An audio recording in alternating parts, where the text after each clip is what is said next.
And Then There Were None by Agatha Christie. Chapter 9.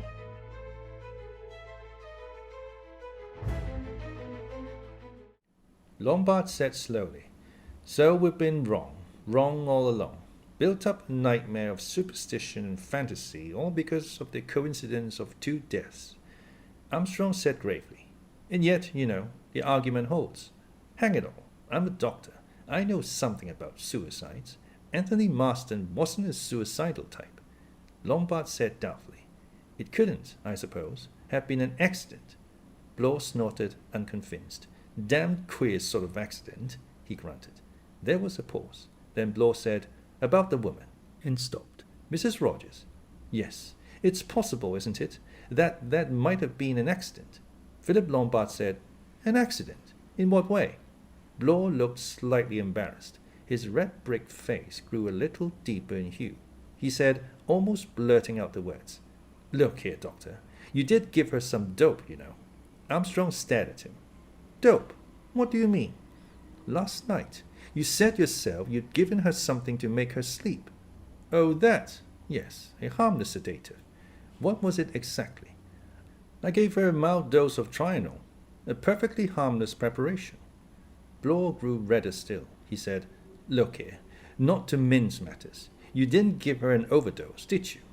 Dr. Armstrong said angrily, "I don't know what you mean." Bloor said, "It's possible, isn't it, that you may have made a mistake. These things do happen once in a while." Armstrong said sharply, "I did nothing of the sort. The suggestion is ridiculous." He stopped and added in a cold, biting tone, "Or do you suggest that I gave her an overdose on purpose?" Philip Lombard said quickly, "Look here, you two. We've got to keep our heads. Don't let's start slinging accusations about." Bloor said suddenly, "I only suggested the doctor had made a mistake." Dr. Armstrong smiled with an effort. He said, showing his teeth in a somewhat mirthless smile, "Doctors can't afford to make mistakes of that kind, my friend." Bloor said deliberately, "It wouldn't be the first you've made, if that gramophone record is to be believed." Armstrong went white. Philip Lombard said quickly and angrily to Bloor, "What's the sense of making yourself offensive? We're all in the same boat. We've got to pull together. What about your own pretty little spot of perjury?" Bloor took a step forward. His hands clenched. He said in a thick voice, "Perjury? Be damned. That's a foul lie. You may try and shut me up, Mr. Lombard, but there's things I want to know, and one of them is about you." Lombard's eyebrows rose. "About me?" "Yes, I want to know why you brought a revolver down here on a pleasant social visit." Lombard said, "You do you?" "Yes, I do, Mr. Lombard." Lombard said unexpectedly, Bloor, you're not nearly such a fool as you look." "That's as may be. What about that revolver?" Lombard smiled. "I brought it because I expected to run into a spot of trouble." Bloor said suspiciously, "You didn't tell us that last night." Lombard shook his head. "You were holding out on us." Bloor persisted. "In a way, yes," said Lombard. "Well, come on, out with it." Lombard said slowly, "I allowed you all to think that I was asked here in the same way as most of the others. That's not quite true. As a matter of fact, I was approached by a little Jew boy, Morris his name was. He offered me 100 guineas to come down here and keep my eyes open. Said I'd got a reputation for being a good man in a tight place." "Well?" Bloor prompted impatiently. Lombard said with a grin, "That's all." Dr. Armstrong said, "But surely he told you more than that." "Oh, no, he didn't. Just shut up like a clam. I could take it or leave it. Those were his words. I was hard up. I took it." Bloor looked unconvinced. He said, "Why didn't you tell us all this last night?" "My dear man," Lombard shrugged eloquent shoulders, "how was I to know that last night wasn't exactly the eventuality I was here to cope with? I lay low and told a non-committal story." Dr. Armstrong said shrewdly, "But now you think differently." Lombard's face changed. It darkened and hardened. He said, "Yes, I believe now that I'm in the same boat as the rest of you. That 100 guineas was just Mr. Owen's little bit of cheese to get me into the trap along with the rest of you." He said slowly, "For we are in a trap. I'll take my oath on that. Mrs. Rogers' death, Tony Marston's, the disappearing soldier boys on the dinner table. Oh yes, Mr. Owen's hand is plainly seen, but where the devil is Mr. Owen himself? Downstairs the gong pealed a solemn call to lunch. Rogers was standing by the dining room door. As the three men descended the stairs, he moved a step or two forward. He said in a low, anxious voice, "I hope lunch will be satisfactory. There is cold ham and cold tongue, and I've boiled some potatoes, and there's cheese and biscuits, and some tinned fruits." Lombard said, "Sounds all right. Stores are holding out then." "There is plenty of food, sir, of a tinned variety. The larder is very well stocked. A necessity that, I should say, sir, on an island where one may be cut off from the mainland for a considerable period." Lombard nodded. Rogers murmured as he followed the three men into the dining room, "It worries me that Fred Narracott hasn't been over today. It's peculiarly unfortunate, as you might say." "Yes," said Lombard. "Peculiarly unfortunate describes it very well." Miss Brent came into the room. She had just dropped a ball of wool and was carefully rewinding the end of it. As she took her seat at table, she remarked, "The weather is changing. The wind is quite strong, and there are white horses on the sea." Mr. Justice Wargrave came in. He walked with a slow, measured tread. He darted quick looks from under his bushy eyebrows at the other occupants of the dining room. He said, "You've had an active morning?" There was a faint, malicious pleasure in his voice. Vera Claythorne hurried in. She was a little out of breath. She said quickly, "I hope you didn't wait for me. Am I late?" Emily Brent said, "You're not the last. The General isn't here yet." They sat round the table. Rogers addressed Miss Brent. "Will you begin, madam, or will you wait?" Vera said, "General MacArthur is sitting right down by the sea. I don't expect he would hear the gong there anyway." She hesitated. "He's a little vague today, I think." Rogers said quickly, "I will go down and inform him luncheon is ready." Dr. Armstrong jumped up. "I'll go," he said. "You others start lunch." He left the room. Behind him he heard Rogers' voice. "Will you take old tongue or cold ham, madam?" The five people sitting round the table seemed to find conversation difficult. Outside, sudden gusts of wind came up and died away. Vera shivered a little and said, "There is a storm coming." Bloor made a contribution to the discourse. He said conversationally, "There was an old fellow in a train from Plymouth yesterday. He kept saying a storm was coming. Wonderful how they know weather, these old salts." Rogers went round the table collecting the meat plates. Suddenly, with the plates held in his hands, he stopped. He said in an odd, scared voice, "There's somebody running." They could all hear it, running feet along the terrace. In that minute they knew without being told. As by common accord, they all rose to their feet. They stood looking towards the door. Dr. Armstrong appeared, his breath coming fast. He said, "General MacArthur." "Dead!" The word burst from Vera explosively. Armstrong said, "Yes, he's dead." There was a pause, a long pause. 7 people looked at each other and could find no words to say. The storm broke just as the old man's body was borne in through the door. The others were standing in the hall. There was a sudden hiss and roar as the rain came down. As Bloor and Armstrong passed up the stairs with their burden, Vera Claythorne turned suddenly and went into the deserted dining room. It was as they had left it. The sweet course stood ready on the sideboard untasted. Vera went up to the table. She was there a minute or two later when Rogers came softly into the room. He started when he saw her. Then his eyes asked a question. He said, "Oh, miss, I just came to see." In a loud, harsh voice that surprised herself, Vera said, "You're quite right, Rogers. Look for yourself. There are only 7. General MacArthur had been laid on his bed.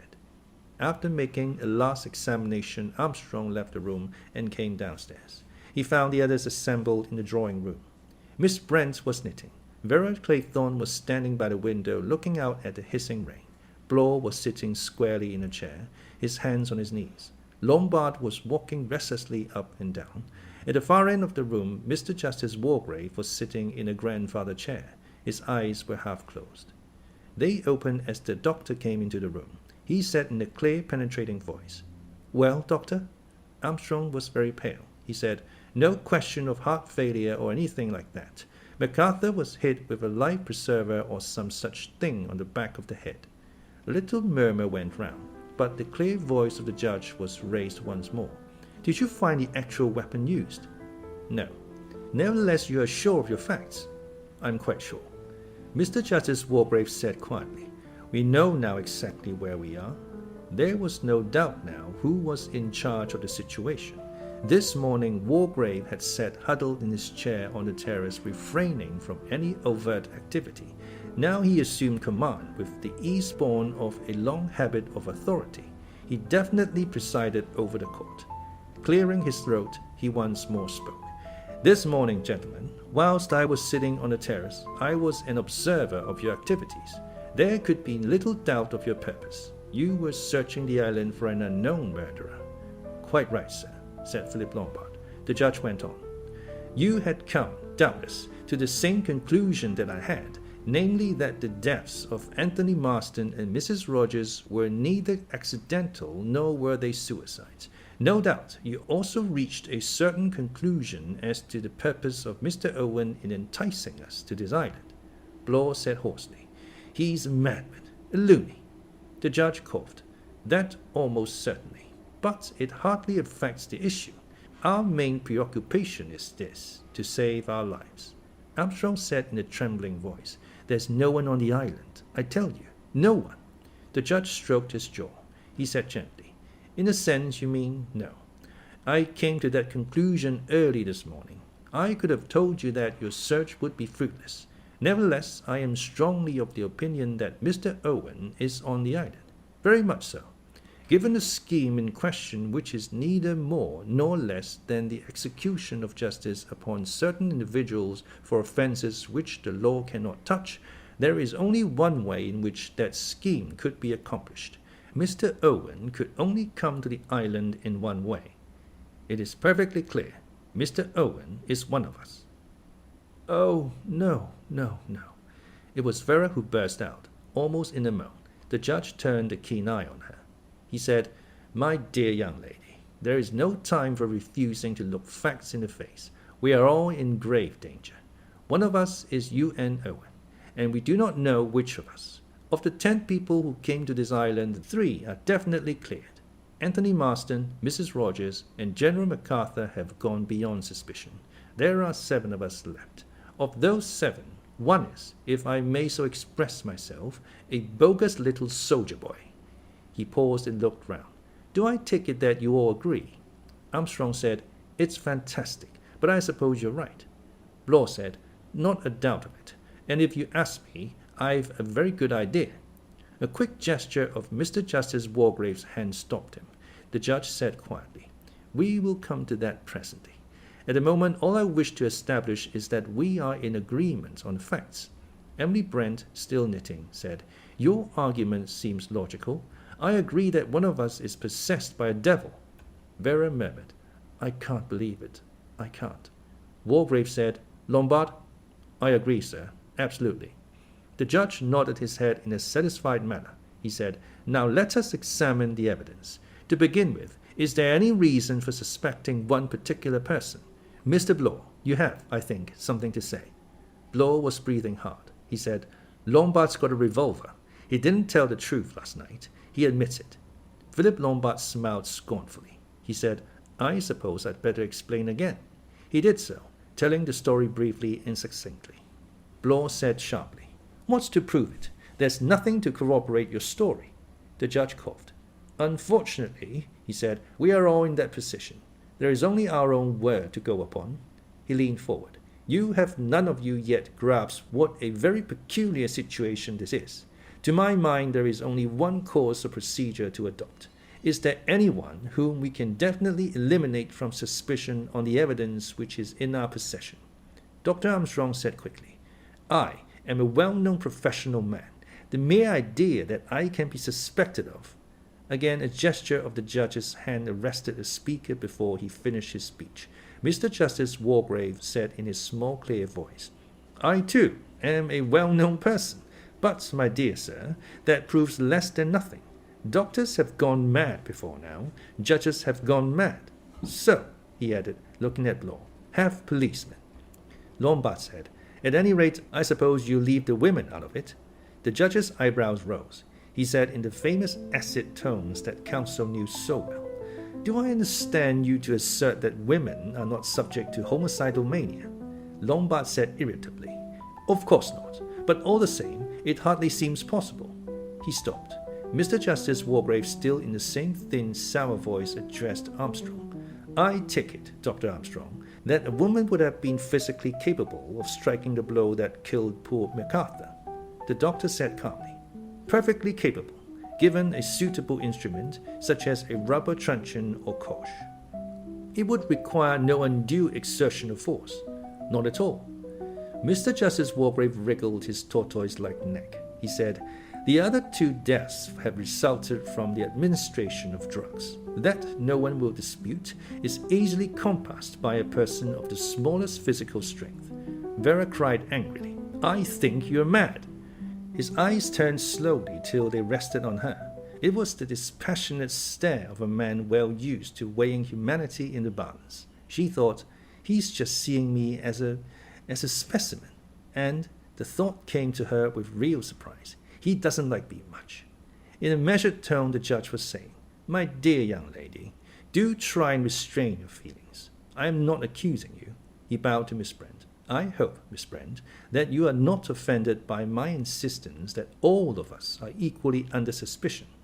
Emily Brent was knitting. She did not look up. In a cold voice, she said, the idea that I should be accused of taking a fellow creature's life, not to speak of the lives of 3 fellow creatures, is of course quite absurd to anyone who knows anything of my character. But I quite appreciate the fact that we are all strangers to one another, and that, in those circumstances, nobody can be exonerated without the fullest proof. There is, as I have said, a devil amongst us. The judge said, then we are agreed. There can be no elimination on the ground of character or position alone. Lombard said, what about Rogers? The judge looked at him unblinkingly. What about him? Lombard said, well, to my mind, Rogers seems pretty well ruled out. Mr. Justice Wargrave said, indeed, and on what grounds?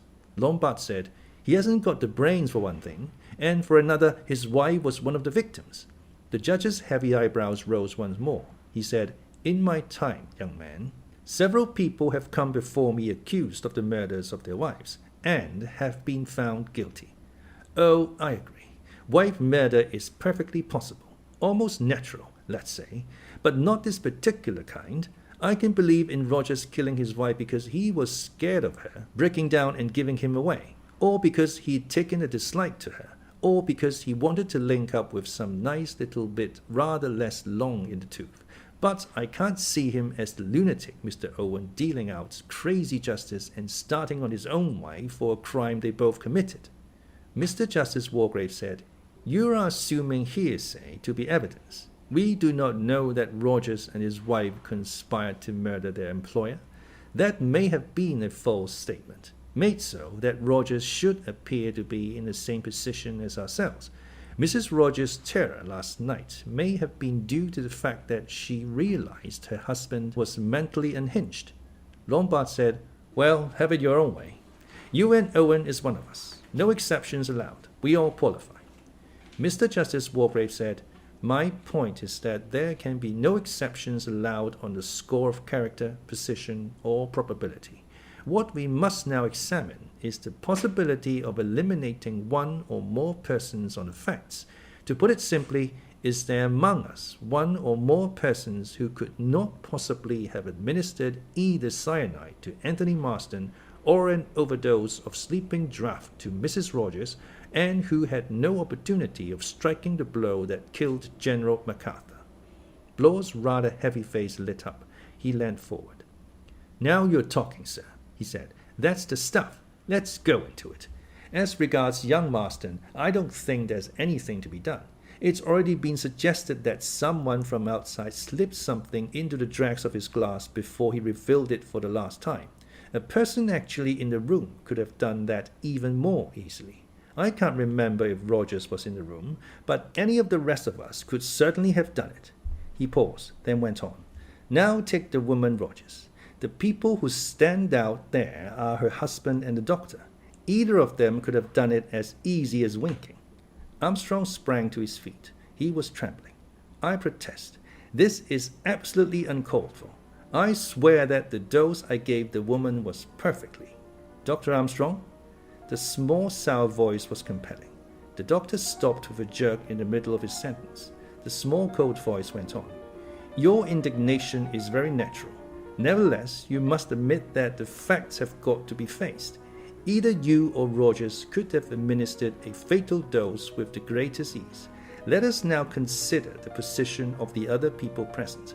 What chance had I, had Inspector Bloor, had Miss Brent, had Miss Claythorne, had Mr. Lombard of administering poison? Can any one of us be completely and entirely eliminated? He paused. I think not. Vera said angrily. I was nowhere near the woman. All of you can swear to that. Mr. Justice Wargrave waited a minute. Then he said, as far as my memory serves me, the facts were these. Will anyone please correct me if I make a misstatement? Mrs. Rogers was lifted onto the sofa by Anthony Marston and Mr. Lombard, and Dr. Armstrong went to her. He sent Rogers for brandy. There was then a question raised as to where the voice we had just heard had come from. We all went into the next room with the exception of Miss Brent, who remained in this room, alone with the unconscious woman. A spot of color came into Emily Brent's cheeks. She stopped knitting. She said, "This is outrageous." The remorseless small voice went on. When we returned to this room, you, Miss Brent, were bending over the woman on the sofa. Emily Brent said, "Is common humanity a criminal offense?" Mr. Justice Wargrave said, "I'm only establishing facts." Rogers then entered the room with the brandy, which, of course, he could quite well have doctored before entering the room. The brandy was administered to the woman, and shortly afterwards her husband and Dr. Armstrong assisted her up the bed, where Dr. Armstrong gave her a sedative. Bloor said, "That's what happened. Absolutely. And that lets out the judge, Mr. Lombard, myself, and Miss Claythorne." His voice was loud and jubilant. Mr. Justice Wargrave, bringing a cold eye to bear upon him, murmured, "Ah, but does it? We must take into account every possible eventuality." Bloor stared. He said, "I don't get you." Mr. Justice Wargrave said, "Upstairs in her room, Mrs. Rogers is lying in bed. The sedative that the doctor has given her begins to take effect. She is vaguely sleepy and acquiescent. Supposing that at that moment there is a tap on the door and someone enters bringing her, shall we say, a tablet or a draught, with the message that the doctor says you're to take this. Do you imagine for 1 minute that she would not have swallowed it obediently without thinking twice about it?" There was a silence. Bloor shifted his feet and frowned. Philip Lombard said, "I don't believe in that story for a minute. Besides, none of us left this room for hours afterwards. There was Marston's death and all the rest of it." The judge said, "Someone could have left his or her bedroom later." Lombard objected, "But then Rogers would have been up there." Dr. Armstrong stirred. "No," he said. "Rogers went downstairs to clear up in the dining room and pantry. Anyone could have gone up to the women's bedroom then without being seen." Emily Brent said, "Surely, doctor, the woman would have been fast asleep by then under the influence of the drug you had administered." "In all likelihood, yes, but it is not a certainty. Until you have prescribed for a patient more than once, you cannot tell their reaction to different drugs. There is, sometimes, a considerable period before a sedative takes effect. It depends on the personal idiosyncrasy of the patient towards that particular drug." Lombard said, "Of course you would say that, doctor. Suits your book, eh?" Again, Armstrong's face darkened with anger. But again that passionless, cold little voice stopped the words on his lips. No good result can come from recrimination. Facts are what we have to deal with. It is established, I think, that there is a possibility of such a thing as I have outlined occurring. I agree that its probability value is not high, though there again it depends on who that person might have been. The appearance of Miss Brent or of Miss Claythorne on such an errand would have occasioned no surprise in the patient's mind. I agree that the appearance of myself, or of Mr. Bloor, or of Mr. Lombard would have been, to say the least of it, unusual. But I still think the visit would have been received without the awakening of any real suspicion." Bloor said, "And that get us where?" Mr. Justice Wargrave, stroking his lip and looking quite passionless and inhuman, said, "We have now dealt with the second killing, and have established the fact that no one of us can be completely exonerated from suspicion. He paused and went on. We come now to the death of General MacArthur. That took place this morning. I will ask anyone who considers that he or she has an alibi to state it in so many words. I myself will state at once that I have no valid alibi. I spent the morning sitting on the terrace and meditating on a singular position in which we all find ourselves. I sat on that chair on the terrace for the whole morning until the gong went, but there were, I should imagine, several periods during the morning when I was quite unobserved, and during which it would have been possible for me to walk down to the sea, kill the general, and return to my chair. There is only my word for the fact that I never left the terrace. In the circumstances, that is not enough. There must be proof. Blore said, I was with Mr. Lombard and Dr. Armstrong all the morning. They'll bear me out. Dr. Armstrong said, you went to the house for a rope. Blore said, of course I did. Went straight there and straight back. You know I did. Armstrong said, you were a long time. Blore turned crimson. He said, what the hell do you mean by that, Dr. Armstrong? Armstrong repeated, I only said you were a long time. Had to find it, didn't I? Can't lay your hands on a coil of rope all in a minute. Mr. Justice Wargrave said, during Inspector Blore's absence, were you two gentlemen together? Armstrong said hotly, certainly. That is, Lombard went off for a few minutes. I remained where I was. Lombard said with a smile, I wanted to test the possibilities of heliographing to the mainland. Wanted to find the best spot. I was only absent a minute or two. Armstrong nodded. He said, that's right. Not long enough to do a murder, I assure you. The judge said, did either of you two glance at your watches? Well, no. Philip Lombard said, I wasn't wearing one. The judge said evenly, a minute or two is a fake expression. He turned his head to the upright figure with the knitting lying on her lap. Miss Brent? Emily Brent said, I took a walk with Miss Claythorne up to the top of the island. Afterwards, I sat on the terrace in the sun. The judge said, I don't think I noticed you there. No, I was round the corner of the house to the east. It was out of the wind there. And you sat there till lunchtime. Yes, Miss Claythorne? Vera answered readily and clearly.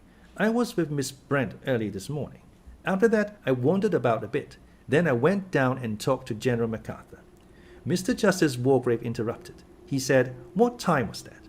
Vera for the first time was vague. She said, I don't know. About an hour before lunch, I think, or it might have been less. Blore asked, was it after we'd spoken to him or before? Vera said, I don't know. He was very queer. She shivered. In what way was he queer? The judge wanted to know. Vera said in a low voice, he said we were all going to die. He said he was waiting for the end. He frightened me. The judge nodded. He said, what did you do next?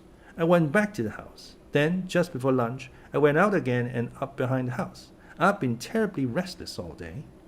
Mr. Justice Wargrave stroked his chin. He said, there remains Rogers, though I doubt if his evidence will add anything to our sum of knowledge. Rogers, summoned before the court, had very little to tell.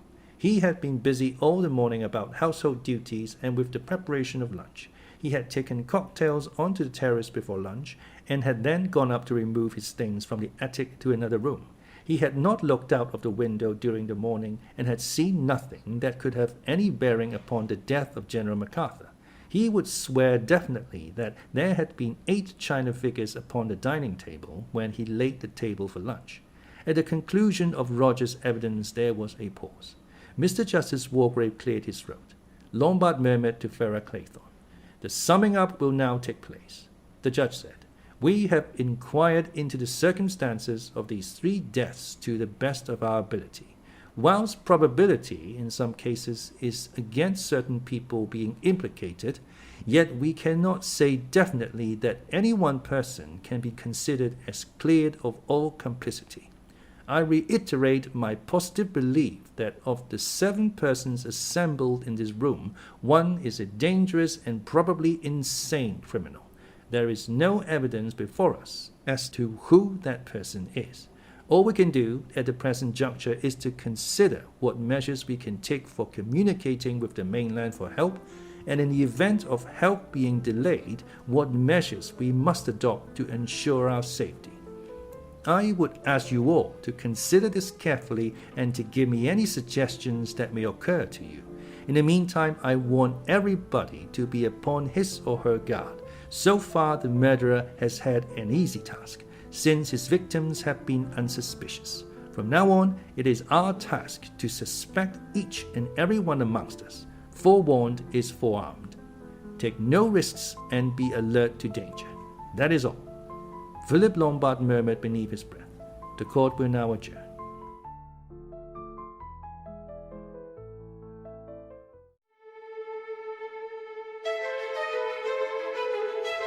Chapter 10.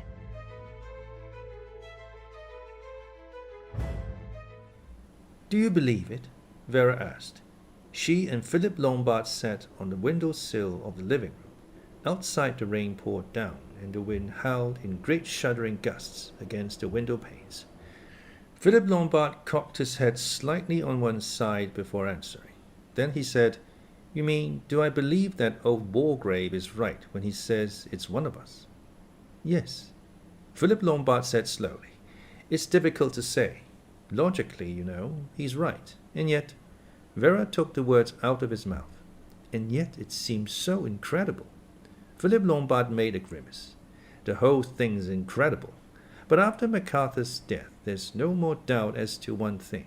There's no question now of accidents or suicides. It's definitely murder. 3 murders up to date."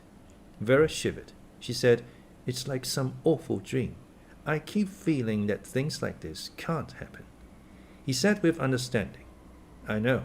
Presently a tap will come on the door, and early morning tea will be brought in." Vera said, "Oh, how I wish that could happen." Philip Lombard said gravely, "Yes, but it won't. We're all in the dream, and we've got to be pretty much upon our guard from now on."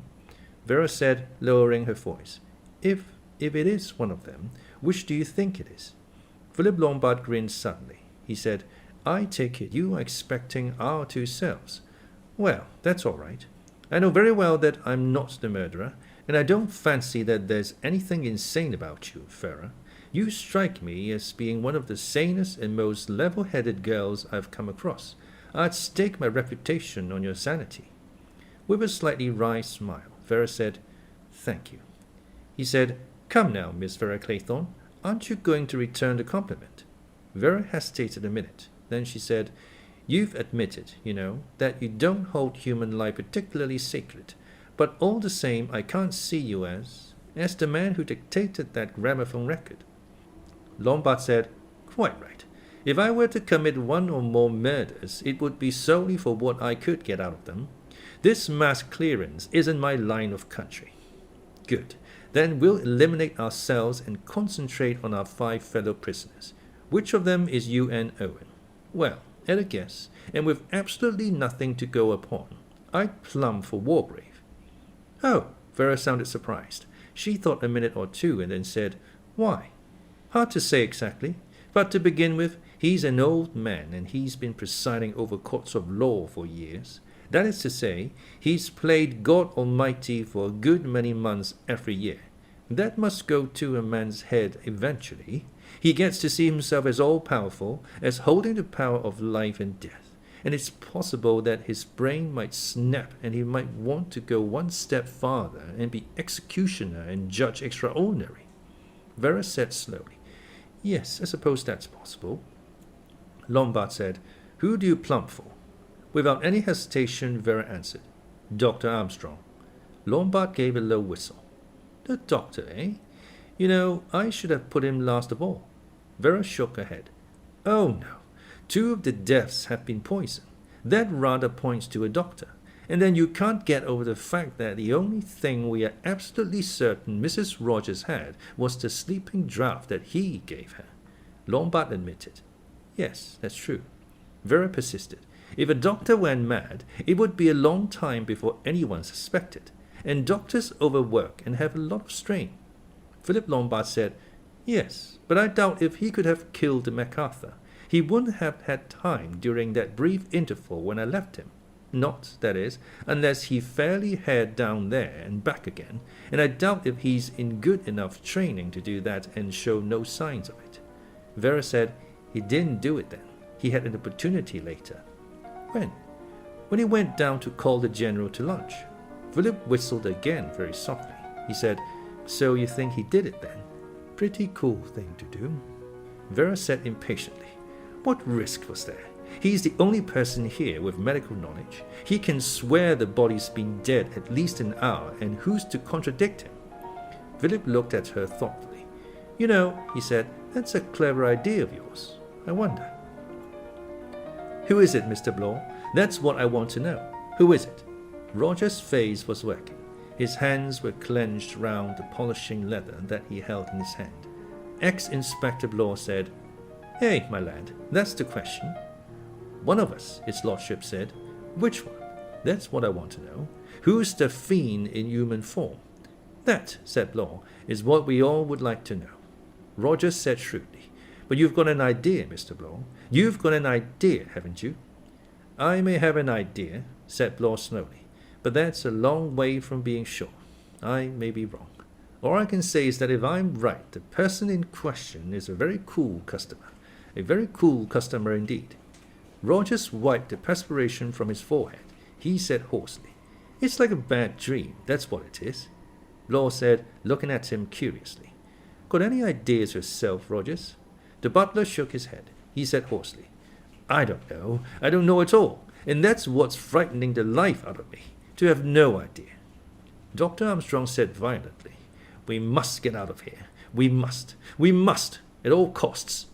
Mr. Justice Wargrave looked thoughtfully out of the smoking room window. He played with the cord of his eyeglasses. He said, "I do not, of course, profess to be a weather prophet, but I should say that it is very unlikely that a boat could reach us, even if they knew of our plight, in under 24 hours, and even then only if the wind drops." Dr. Armstrong dropped his head in his hands and groaned. He said, "And in the meantime we may all be murdered in our beds." "I hope not," said Mr. Justice Wargrave. "I intend to take every possible precaution against such a thing happening." It flashed across Dr. Armstrong's mind that an old man like the judge was far more tenacious of life than a younger man would be. He had often marveled at that fact in his professional career. Here was he, junior to the judge by perhaps 20 years, and yet with a vastly inferior sense of self-preservation. Mr. Justice Wargrave was thinking, "Murdered in our beds. These doctors are all the same. They think in cliches. A thoroughly commonplace mind." The doctor said, "There have been 3 victims already, remember?" "Certainly. But you must remember that they were unprepared for the attack. We are forewarned." Dr. Armstrong said bitterly, "What can we do? Sooner or later." "I think," said Mr. Justice Wargrave, "that there are several things we can do." Armstrong said, "We've no idea even who it can be." The judge stroked his chin and murmured, "Oh, you know, I wouldn't quite say that." Armstrong stared at him. "Do you mean you know?" Mr. Justice Wargrave said cautiously, "As regards actual evidence, such as is necessary in court, I admit that I have none. But it appears to me, reviewing the whole business, that one particular person is sufficiently clearly indicated. Yes, I think so." Armstrong stared at him. He said, "I don't understand." Miss Brent was upstairs in her bedroom. She took up her Bible and went to sit by the window. She opened it. Then, after a minute's hesitation, she set it aside and went over to the dressing table. From a drawer in it, she took out a small black-covered notebook. She opened it and began writing. "A terrible thing has happened. General MacArthur is dead. There is no doubt but that he was murdered. After luncheon, the judge made us a most interesting speech. He is convinced that the murderer is one of us. That means that one of us is possessed by a devil. I had already suspected that. Which of us is it? They are all asking themselves that. I alone know." She sat for some time without moving. Her eyes grew vague and filmy. The pencil straggled drunkenly in her fingers. In shaking loose capitals she wrote, "The murderer's name is Beatrice Taylor." Her eyes closed. Suddenly, with a start, she awoke. She looked down at the notebook. With an angry exclamation, she scored through the vague, unevenly scrawled characters of the last sentence. She said in a low voice, "Did I write that? Did I? I must be going mad." The storm increased. The wind howled against the side of the house. Everyone was in the living room. They sat listlessly huddled together, and surreptitiously they watched each other. When Rogers brought in the tea tray, they all jumped. He said, "Shall I draw the curtains? It would make it more cheerful-like." Receiving an assent to this, the curtains were drawn and the lamps turned on. The room grew more cheerful. A little of the shadow lifted. Surely by tomorrow the storm would be over and someone would come. A boat would arrive. Vera Claythorne said, "Will you pour out tea, Miss Brent?" The elder woman replied, "No, you do it, dear. That teapot is so heavy, and I have lost 2 skeins of my grey knitting wool. So annoying." Vera moved to the tea table. There was a cheerful rattle and clink of china. Normality returned. Tea. Less ordinary everyday afternoon tea. Philip Lombard made a cheerful remark. Blore responded. Dr. Armstrong told a humorous story. Mr. Justice Wargrave, who ordinarily hated tea, sipped approvingly. Into this relaxed atmosphere came Rogers, and Rogers was upset. He said nervously and at random, "Excuse me, sir, but does anyone know what's become of the bathroom curtain?" Lombard's head went up with a jerk. "The bathroom curtain? What the devil do you mean, Rogers?" "It's gone, sir. Clean vanished. I was going round drawing all the curtains, and the one in the left bathroom wasn't there any longer." Mr. Justice Wargrave asked, "Was it there this morning?" "Oh, yes, sir." Blore said, "What kind of a curtain was it?" "Scarlet oil silk, sir. It went with the scarlet tiles." Lombard said, "And it's gone." "Gone, sir." They stared at each other. Blore said heavily, "Well, after all, what of it? It's mad, but so's everything else. Anyway, it doesn't matter. You can't kill anybody with an oil silk curtain. Forget about it." Roger said, "Yes, sir. Thank you, sir." He went out, shutting the door behind him. Inside the room, the pall of fear had fallen anew. Again, surreptitiously, they watched each other. Dinner came, was eaten, and cleared away. A simple meal, mostly out of tins. Afterwards, in the living room, the strain was almost too great to be borne. At 9 o'clock, Emily Brent rose to her feet. She said, "I'm going to bed." Vera said, "I'll go to bed too." The 2 women went up the stairs, and Lombard and Blore came with them. Standing at the top of the stairs, the 2 men watched the women go into their respective rooms and shut the doors. They heard the sound of 2 bolts being shot and the turning of 2 keys. Bolt said with a grin, "No need to tell them to lock their doors." Lombard said, "Well, they're all right for the night, at any rate." He went down again, and the other followed him. The 4 men went to bed an hour later. They went up together. Rogers, from the dining room where he was setting the table for breakfast, saw them go up. He heard them pause on the landing above. Then the judge's voice spoke. "I need hardly advise you, gentlemen, to lock your doors." Blore said, "And what's more, put a chair under the handle. There are ways of turning locks from the outside." Lombard murmured, "My dear Blore, the trouble with you is you know too much." The judge said gravely, "Good night, gentlemen. May we all meet safely in the morning." Rogers came out of the dining room and slipped halfway up the stairs. He saw 4 figures pass through 4 doors and heard the turning of 4 locks and the shooting of 4 bolts. He nodded his head. "That's all right," he murmured. He went back into the dining room. Yes, everything was ready for the morning. His eye lingered on the center plaque of looking glass and the 7 little china figures. A sudden grin transformed his face. He murmured, "I'll see no one plays tricks tonight, at any rate." Crossing the room, he locked the door to the pantry. Then, going through the other door to the hall, he pulled the door to, locked it, and slipped the key into his pocket. Then, extinguishing the light, he hurried up the stairs and into his new bedroom. There was only one possible hiding place in it, the tall wardrobe, and he looked into that immediately. Then, locking and bolting the door, he prepared for bed. He said to himself, "No more China soldier tricks tonight. I've seen to that."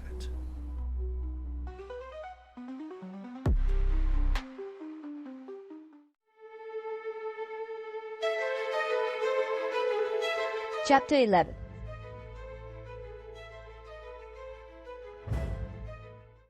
Philip Lombard had the habit of waking at daybreak. He did so on this particular morning. He raised himself on an elbow and listened. The wind had somewhat abated, but was still blowing. He could hear no sound of rain. At 8 o'clock the wind was blowing more strongly, but Lombard did not hear it. He was asleep again. At 9:30 he was sitting on the edge of his bed, looking at his watch. He put it to his ear. Then his lips drew back from his teeth in that curious wolf-like smile characteristic of the man. He said very softly, "I think the time has come to do something about this." At 25 minutes to 10, he was tapping on the closed door of Law's room. The latter opened it cautiously. His hair was tousled and his eyes were still dim with sleep. Philip Lombard said affably, "Sleeping the clock round? Well, shows you've got an easy conscience." Law said shortly, "What's the matter?" Lombard answered, "Anybody called you or brought you any tea? Do you know what time it is?" Blow looked over his shoulder at a small traveling clock by his bedside. He said, 25 to 10. Wouldn't have believed I could have slept like that. Where's Rogers? Philip Lombard said, "It's a case of echo answers where." "What do you mean?" asked the other sharply. Lombard said, "I mean that Rogers is missing. He isn't in his room or anywhere else, and there's no kettle on, and the kitchen fire isn't even lit." Bohr swore under his breath. He said, "Where the devil can he be? Out on the island somewhere. Wait till I get some clothes on. See if the others know anything." Philip Lombard nodded. He moved along the line of closed doors. He found Armstrong up and nearly dressed.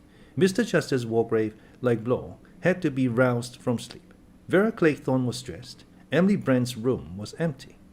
The little party moved through the house. Roger's room, as Philip Lombard had already ascertained, was untenanted. The bed had been slept in, and his razor and sponge and soap were wet. Lombard said he got up all right. Vera said in a low voice which she tried to make firm and assured, "You don't think he's hiding somewhere, waiting for us?" Lombard said, "My dear girl, I'm prepared to think anything of anyone. My advice is that we keep together until we find him." Armstrong said he must be out on the island somewhere. Blow, who had joined them, dressed but still unshaved, said, "Where's Miss Brent got to? That's another mystery." But as they arrived in the hall, Emily Brent came in through the front door. She had on a mackintosh. She said, "The sea is high as ever. I shouldn't think any boat could put out today." Blow said, "Have you been wandering about the island alone, Miss Brent? Don't you realize that that's an exceedingly foolish thing to do?" Emily Brent said, "I assure you, Mr. Blow, that I kept an extremely sharp lookout." Blow grunted. He said, "Seen anything of Rogers?" Miss Brent's eyebrows rose. "Rogers? No, I haven't seen him this morning. Why?" Mr. Justice Wargrave, shaved, dressed, and with his false teeth in position, came down the stairs. He moved to the open dining-room door. He said, "Ha, laid the table for breakfast, I see." Lombard said he might have done that last night. They all moved inside the room, looking at the neatly set plates and cutlery, at the row of cups on the sideboard, at the felt mats placed ready for the coffee urn. It was Vera who saw it first. She caught the judge's arm, and the grip of her athletic fingers made the old gentleman wince. She cried out, "The soldiers! Look!" There were only 6 china figures in the middle of the table. They found him shortly afterwards. He was in a little wash-house across the yard. He had been chopping sticks in preparation for lighting the kitchen fire. The small chopper was still in his hand. A bigger chopper, a heavy affair, was leaning against the door. The metal of it stained a dull brown. It corresponded only too well with the deep wound in the back of Roger's head. "Perfectly clear," said Armstrong. "The murderer must have crept up behind him, swung the chopper once, and brought it down on his head as he was bending over." Blow was busy on the handle of the chopper and the flour sieve from the kitchen. Mr. Justice Wargrave asked, "Would it have needed great force, Doctor?" Armstrong said gravely, "A woman could have done it if that's what you mean." He gave a quick glance round. Vera Claythorne and Emily Brent had retired to the kitchen. "The girl could have done it easily. She's an athletic type. In appearance, Miss Brent is fragile-looking, but that type of woman has often a lot of wiry strength, and you must remember that anyone who is mentally unhinged has a good deal of unsuspected strength." The judge nodded thoughtfully. Blow rose to his knees with a sigh. He said, No fingerprints. Handle was wiped afterwards. A sound of laughter was heard. They turned sharply. Vera Claythorne was standing in the yard. She cried out in a high, shrill voice, shaken with wild bursts of laughter. Do they keep bees in this island? Tell me that. Where do we go for honey? Ha ha. They stared at her uncomprehendingly. It was as though the sane, well-balanced girl had gone mad before their eyes. She went on in that high, unnatural voice. Don't stare like that, as though you thought I was mad. It's sane enough what I'm asking. Bees, hives, bees. Oh, don't you understand? Haven't you read that idiotic rhyme? It's up in all your bedrooms, put there for you to study. We might have come here straight away if we'd had sense. 7 little soldier boys chopping up sticks. And the next verse. I know the whole thing by heart, I tell you. 6 little soldier boys playing with a hive. And that's why I'm asking, do they keep bees on this island? Isn't it funny? Isn't it damn funny? She began laughing wildly again. Dr. Armstrong strode forward.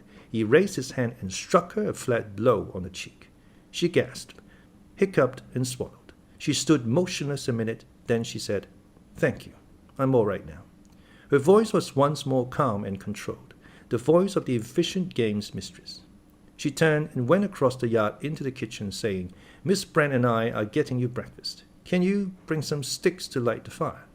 The marks of the doctor's hand stood out red on her cheek. As she went into the kitchen, Blore said, Well, you dealt with that all right, Doctor? Armstrong said apologetically, Had to. We can't cope with hysteria on the top of everything else. Philip Lombard said, She's not a hysterical type. Armstrong agreed. Oh, no. Good, healthy, sensible girl. Just a sudden shock. It might happen to anybody. Rogers had chopped a certain amount of firewood before he had been killed. They gathered it up and took it into the kitchen. Vera and Emily Brent were busy. Miss Brent was raking out the stove. Vera was cutting the rind off the bacon. Emily Brent said, Thank you. We'll be as quick as we can. Say half an hour to 3/4. The kettle's got to boil. Ex-Inspector Blore said in a low, hoarse voice to Philip Lombard, Know what I'm thinking? Philip Lombard said, As you're just about to tell me, it's not worth the trouble of guessing. Ex-Inspector Blore was an earnest man. A light touch was incomprehensible to him. He went on heavily. There was a case in America. Old gentleman and his wife, both killed with an axe. Middle of the morning. Nobody in the house but the daughter and the maid. Maid, it was proved, couldn't have done it. Daughter was a respectable middle-aged spinster. Seemed incredible. So incredible that they acquitted her. But they never found any other explanation. He paused. I thought of that when I saw the axe. And then when I went into the kitchen and saw her there, so neat and calm, hadn't turned a hair. That girl, coming all over hysterical. Well, that's natural. The sort of thing you'd expect. Don't you think so? Philip Lombard said laconically. It might be. Blore went on.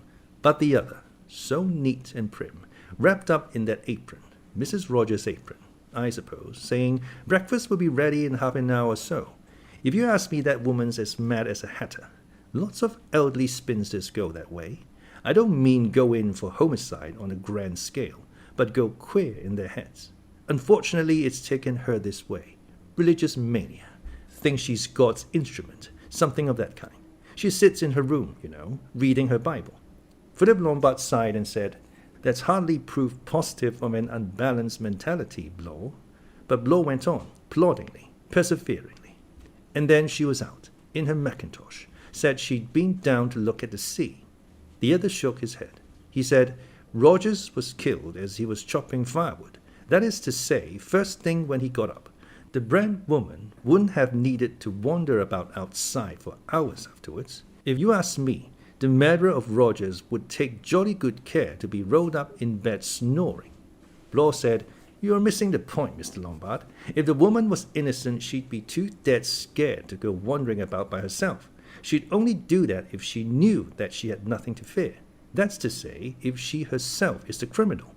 Philip Lombard said, That's a good point. Yes, I hadn't thought of that.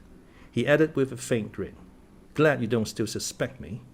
Blore said rather shamefacedly, I did start by thinking of you, that revolver, and the queer story you told, or didn't tell. But I've realized now that that was really a bit too obvious. He paused and said, Hope you feel the same about me. Philip said thoughtfully. I may be wrong, of course, but I can't feel that you've got enough imagination for this job. All I can say is, if you're the criminal, you're a damned fine actor, and I take my hat off to you. He lowered his voice.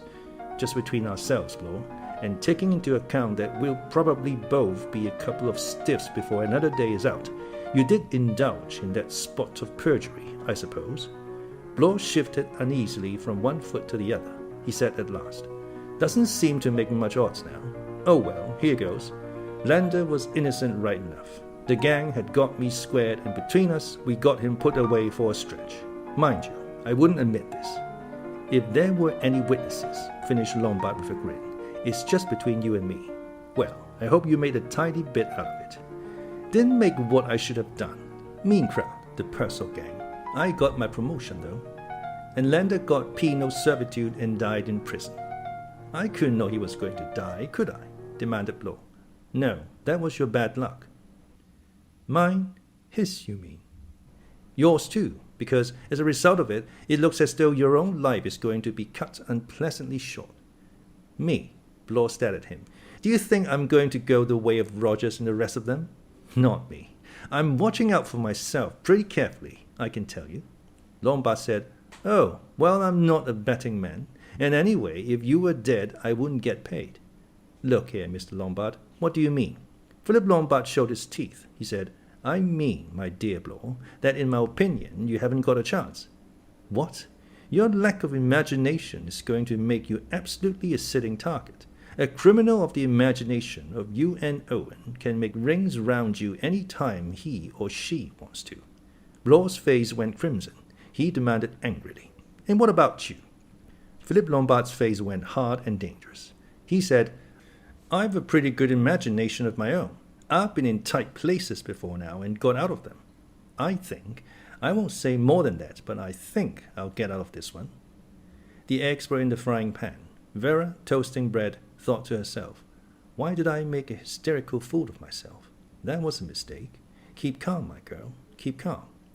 After all, she had always prided herself on her level-headedness. Miss Claythorne was wonderful. Kept her head, started off swimming after cereal at once. Why think of that now? All that was over. Over.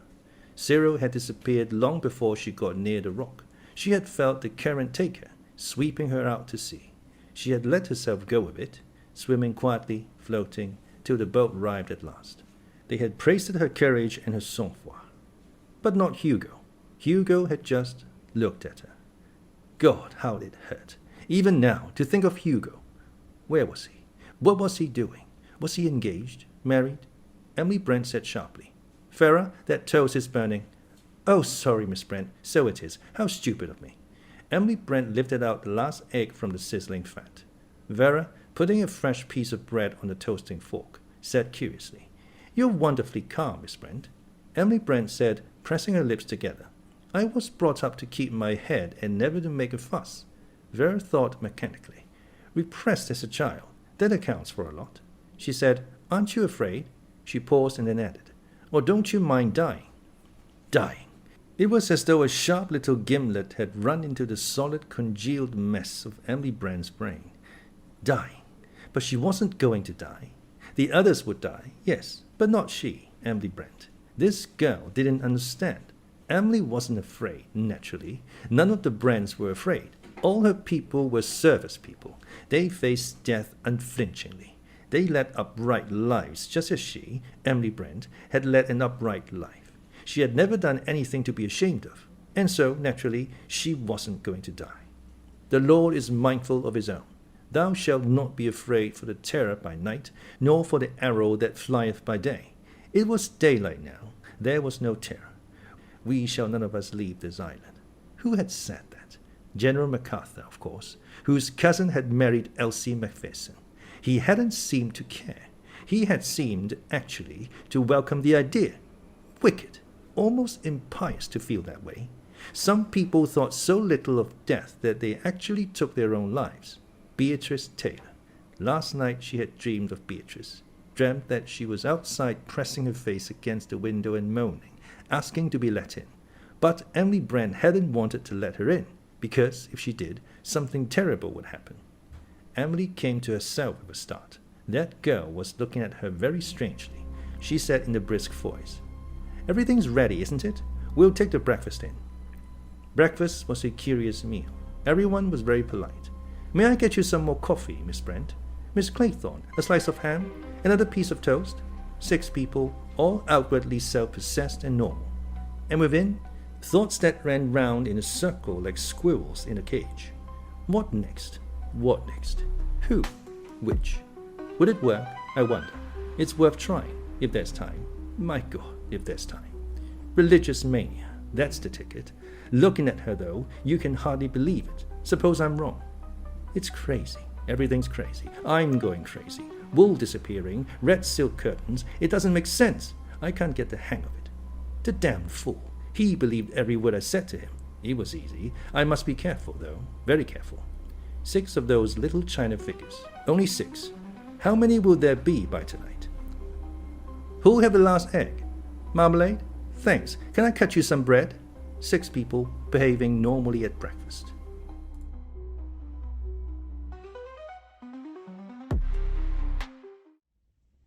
Trianol. Trianol. Noun. A sedative and hypnotic drug used to treat sleep disorders.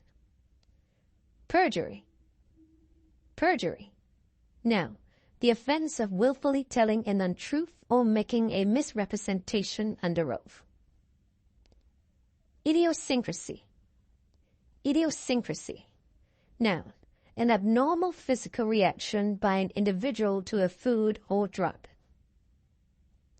Heliograph. Heliograph. Noun. A signaling device by which sunlight is reflected in flashes from a movable mirror. Tousled. Tousled. Adjective. Of hair. Untidy. Sang-froid. Sang-froid. Noun. Composure or coolness shown in danger or under trying circumstances. Gimlet. Gimlet. Noun. A small T-shaped tool with a screw tip for boring holes.